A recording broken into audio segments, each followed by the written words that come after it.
From the Samsung Production Studios in the heart of Hazleton, Pennsylvania, it's your News 13.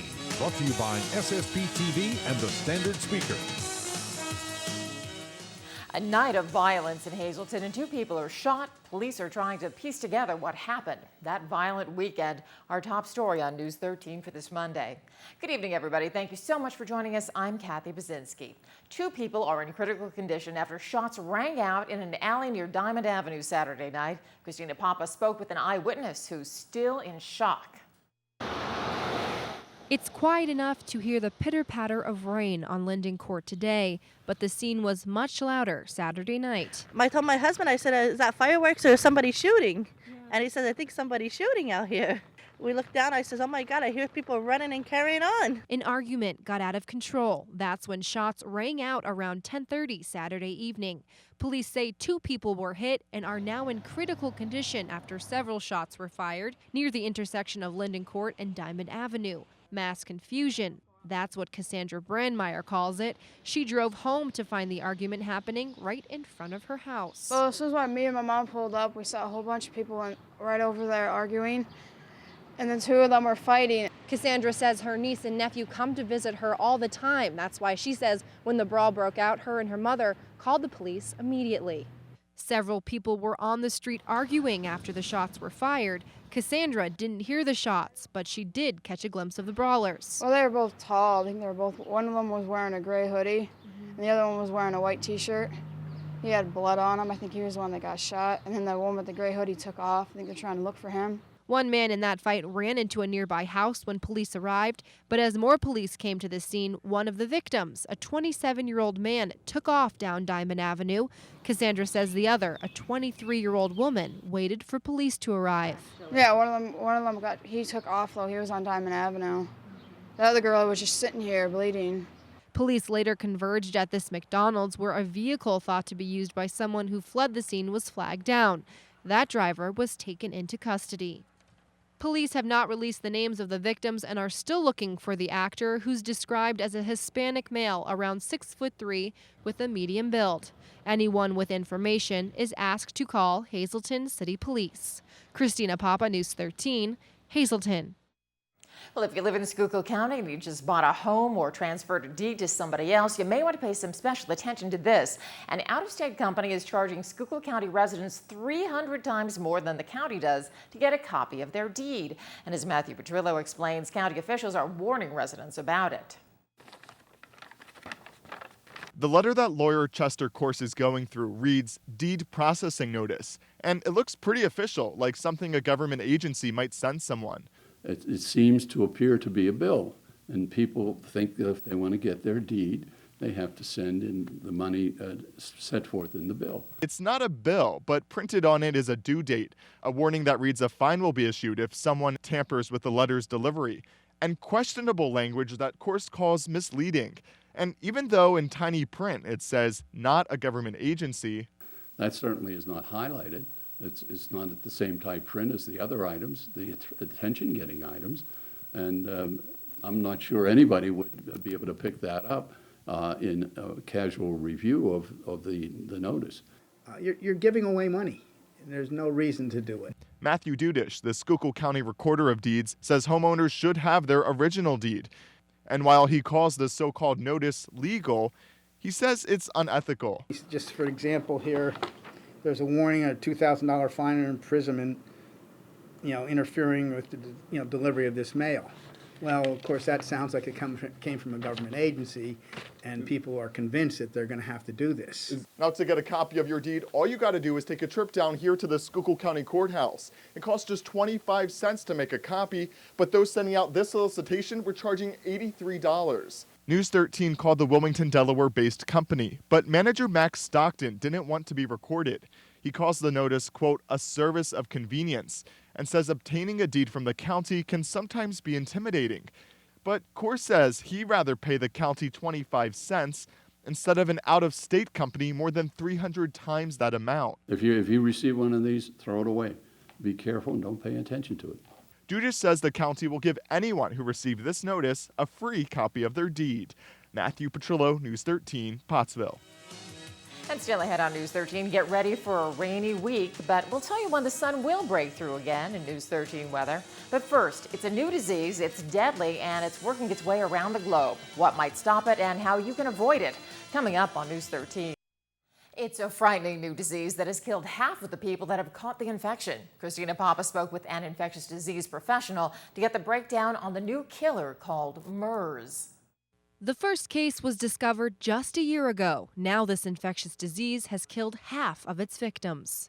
MERS, M-E-R-S, it stands for a newly discovered virus that is similar to influenza, but causes a more severe infection. The first case of Middle Eastern respiratory syndrome was found in the country Jordan last April.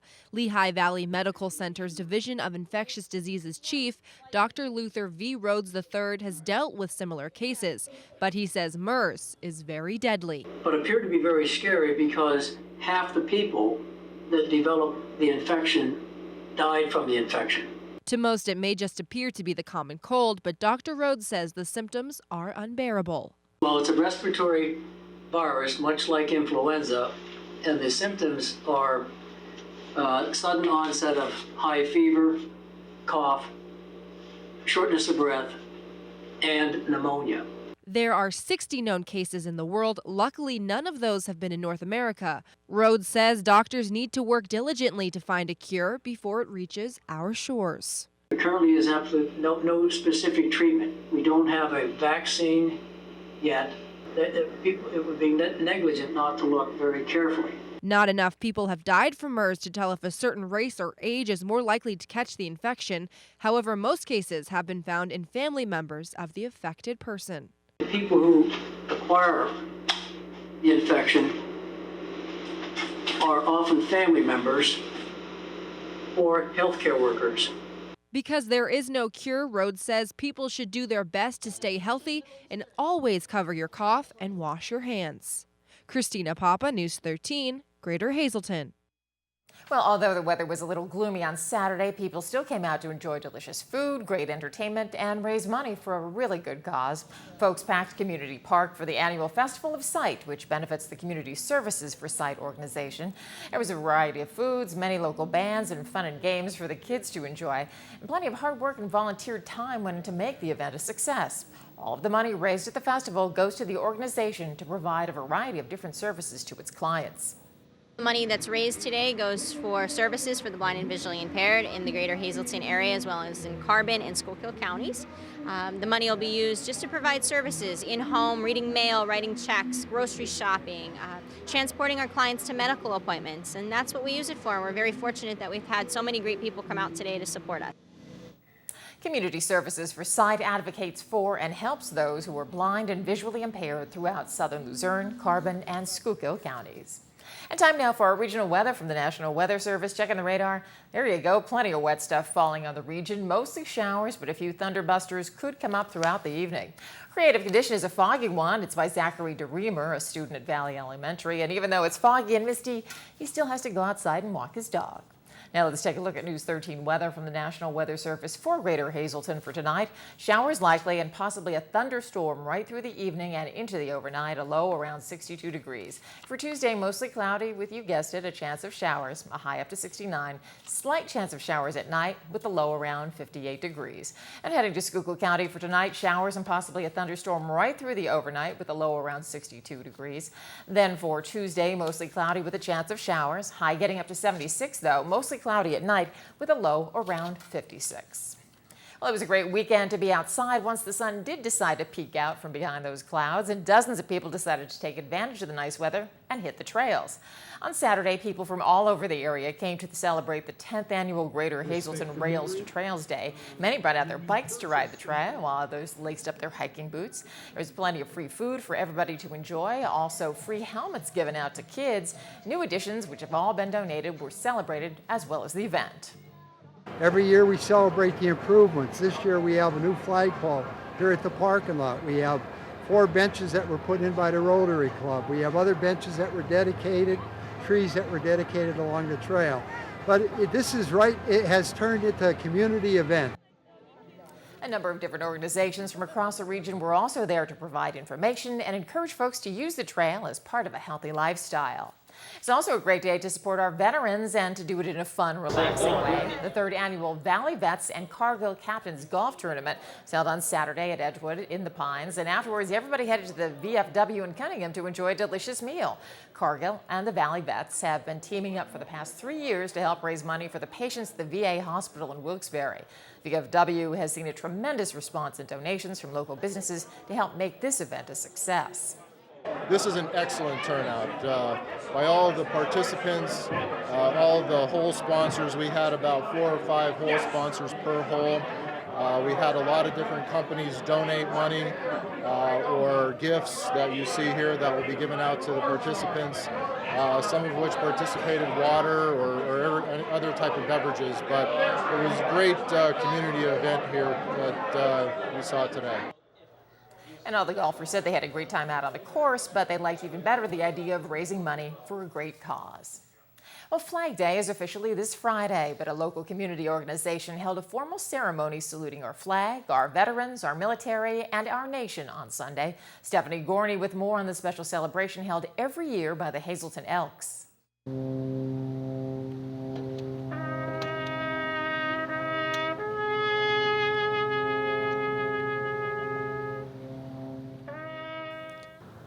It stands for bravery, freedom, the blood that was lost by our fallen heroes, and so much more. The American flag was honored Sunday by the Hazleton Elks to show their pride in the banner that has flown over our country for over 200 years. The Elks are honoring our flag, our country, our veterans, and our fallen heroes. It's something going on all over the country by every Elks Lodge, and it's just a great tribute to everyone should know what our flag stands for. Although this ceremony was a tribute to the flag, those who fought so hard for that flag to be flown were honored as well. Ceremony of wreath laying at our fallen soldiers memorial, because even though this is Flag Day, I think it was said before someplace here, we're still honoring veterans and those people who sacrificed to make sure that that flag stays flying over the U.S. The Elks are making sure that the younger generation knows the true meaning of the emblem by passing on the tradition of retiring the flag. Once a flag becomes worn or tattered, it is to be destroyed in a dignified way, which is commonly done by burning. The Boy Scouts who took part in the ritual feel honored to help out in such a respectful way. It makes me feel really good because I get to take part in such a very emotional, very important ceremony, offering the flag the respect it deserves. It's an honor that they chose Troop 790 to do it, so I've been doing it for a while now. I just like doing community service and doing anything for the veterans. Many of the Scouts have participated in this ceremony for many years and will continue to volunteer because the flag means so much to them. Stephanie Gorney, News 13, Hazleton.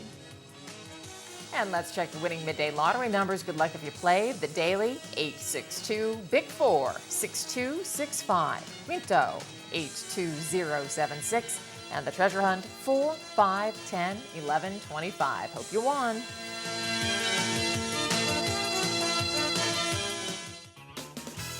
Good evening, everyone, and here's tonight's social news. First tonight, happy 10th birthday to Jake Chulak.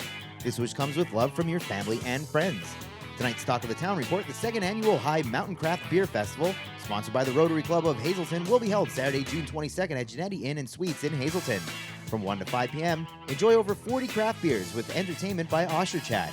All proceeds benefit the Rotary Club. For more info, please call 570-454-2494. And finally, Arcel will be holding a meeting for the public June 11th at 1 p.m. A speaker from the Attorney General's office will be speaking about identity theft.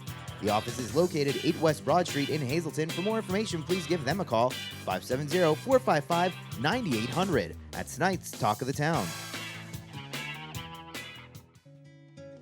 News 13 would like to send sincere condolences to the family and friends of these recently departed. Emil J. Poza Jr. of Sugarloaf. Arrangements will be announced by the Hazel Chapel of the Cropton Hughes Funeral Home. Majorie L. Capizelli of Freeland. The McHugh-Wilczek Funeral Home will announce complete arrangements. Edith D. Benjamin, formerly of McAdoo and Cunningham. Memorial will be held Thursday at 10 a.m. from the Butler Chapel of the Cropton Hughes Funeral Home. Friends may call Wednesday from 5 to 7 p.m. Joseph C. Laura Cella Sr. of Tamaqua. Funeral is Wednesday at 9:30 a.m. from the Damiano Funeral Home. Friends make out Tuesday from 6 to 9 p.m. Faith Margaret Patrick of Freeland. Graveside service is Tuesday at 10 a.m. in the Cavalry Cemetery. Arrangements are under the direction of the McNulty Funeral Home. And Amy L. Joyce of Freeland. The McHugh-Wilczek Funeral Home will announce complete arrangements. Tonight's obituaries have been brought to you by the Smilax Floral Shop located on 15th Street in Hazleton. For delivery to all local funeral homes, call 570-454-0111. And by Mia's, once again, the Hazleton area's #1 rated restaurant. Call 570-501-3410 for information on lunch-in packages.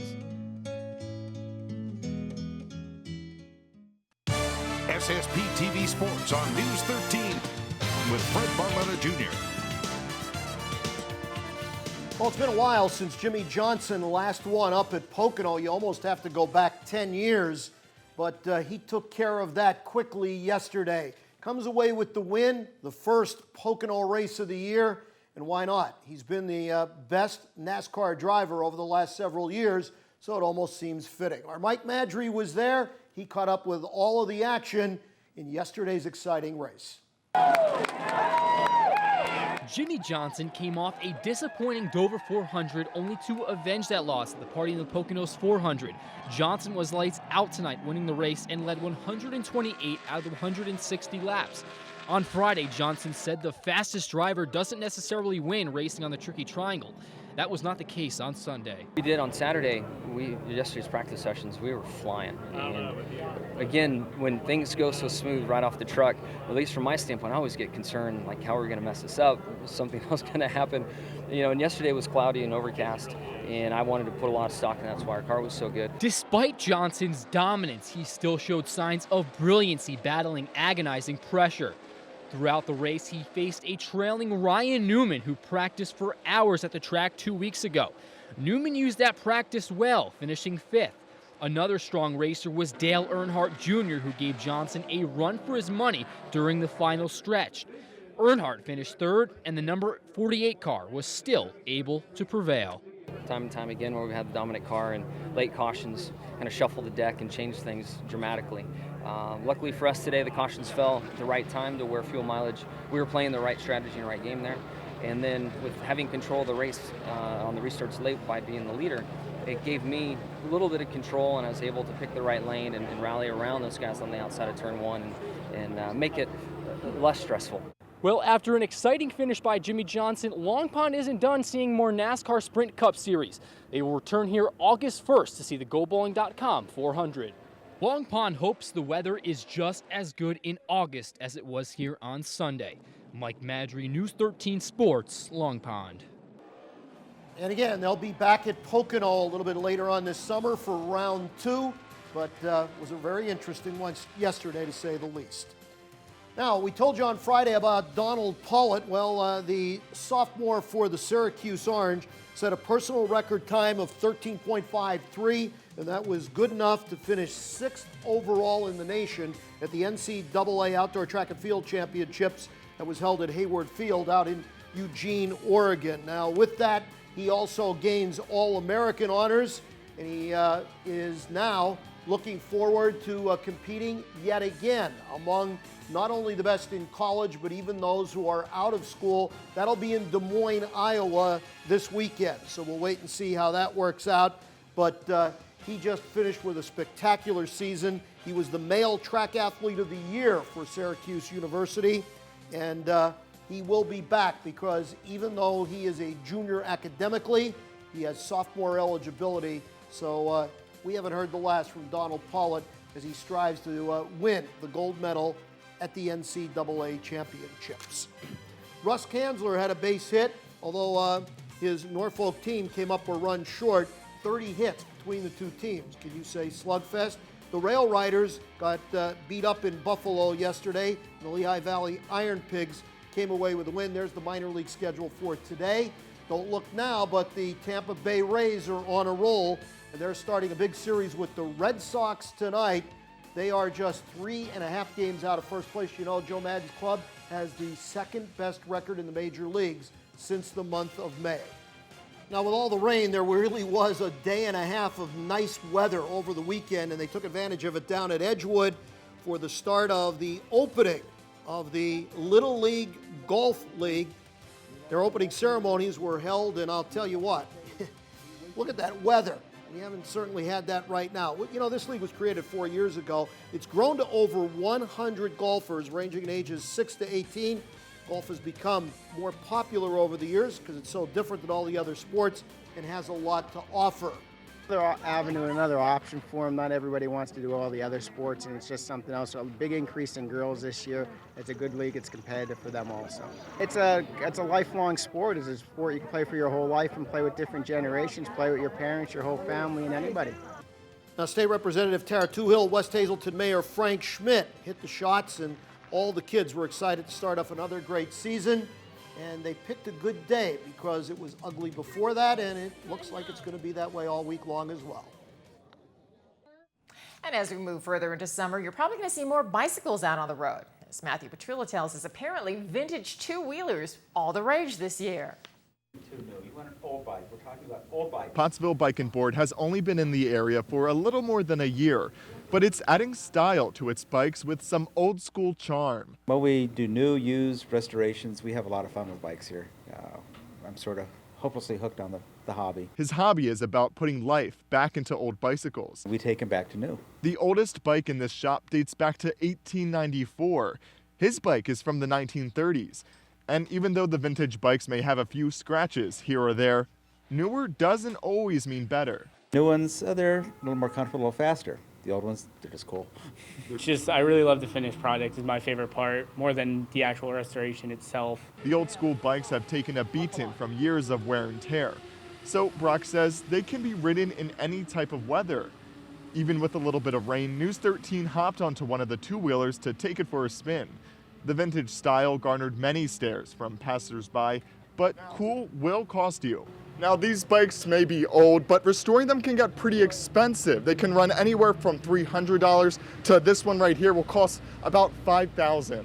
And even though some of the bikes may come from trash, Brock says with the amount of work they put into restoring them, they're worth every penny. The bikes is auctions, estate sales, anywhere I can find them, I find them. We get a bike in here, we'll take it completely apart, sandblast the whole bike, get it powder coated, find the old parts, and bring it back as new as we can. We'll still leave maybe one or two parts kind of old just for character. Character that you can't just find in any store. And that's the part about these bad boys Brock is hoping to sell. Matthew Petrillo, News 13, Pottsville. Plenty more news and information headed your way on News 13. There's a scam working its way through Schuylkill County. We'll tell you what to watch out for. That story and much more news when the 13 crew comes right back.